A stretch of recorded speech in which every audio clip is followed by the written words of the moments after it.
साहित्य के विकास के लिए उर्दू निदेशालय की ओर से सीतामढ़ी के परिचर्चा कक्ष में एक कार्यक्रम का आयोजन किया गया।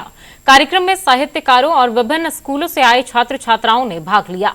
बच्चों के बीच विशेष रूप से विभिन्न प्रतियोगिताओं का आयोजन किया गया। कार्यक्रम का उद्घाटन करने के बाद जिलाधिकारी रिची पांडे ने बताया कि प्रतियोगिता में भाग ले रहे बच्चों को इनाम से नवाजा जाएगा।